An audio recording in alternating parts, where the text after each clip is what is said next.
Hi, everybody.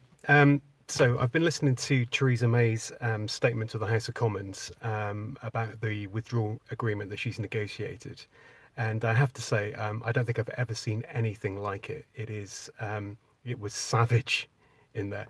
I've never seen a British Prime Minister go through anything like this. She suffered cabinet resignations. I understand that there's letters now winging their way to the 1922 committee, and I actually genuinely feel sorry for her, because I think what she's done is she's negotiated the very best withdrawal agreement that was possible, that anybody could possibly negotiate, given the constraints that she's under. But what's become apparent is that there is absolutely no majority in Parliament for her deal, none whatsoever. And now, given that Parliament really is the expression of the will of the people, because it's superseded the 2016 referendum, I think this is really important. And you also have to remember that the time between now and the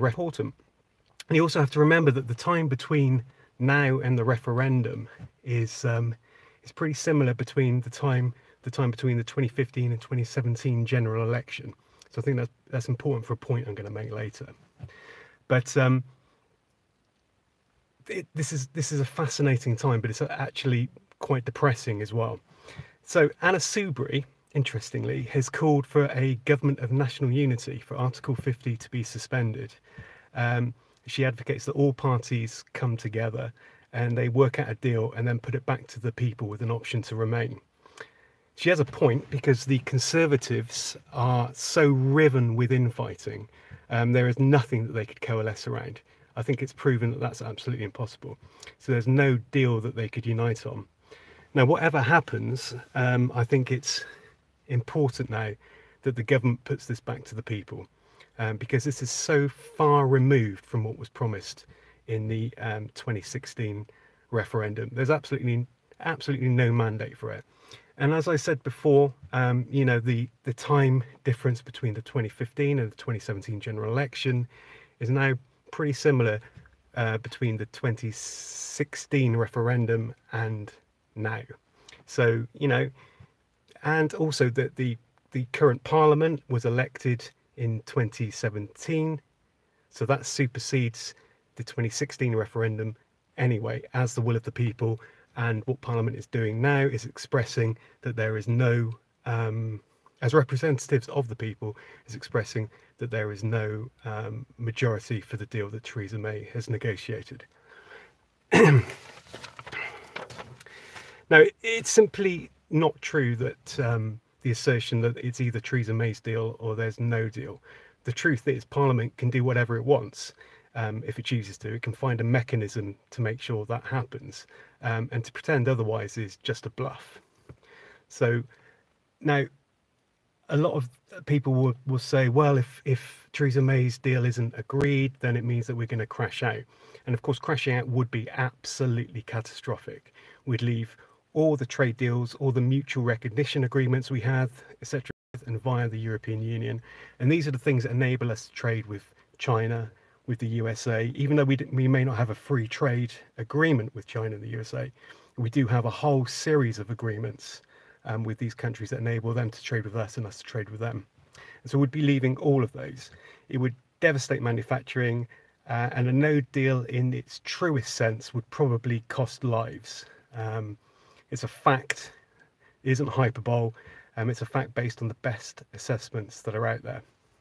And also, it's probably important to remember that Brexiters, the proponents of Brexit in government, are bailing left, right and centre. They are now piling out of this whole thing, and they're attempting to distance themselves from the consequences of their own actions. They snipe from the sidelines, but they never have to prove that they could do any better. And they're proven to either be unable to understand what they advocated, or they're proven to be liars. They try to sell unicorns and impossible outcomes to the people, without ever having to take responsibility for it. This whole episode is a withering indictment on their mendacity and stupidity. And as I say, I think we're now entering a national crisis and a constitutional crisis, and something serious needs to happen.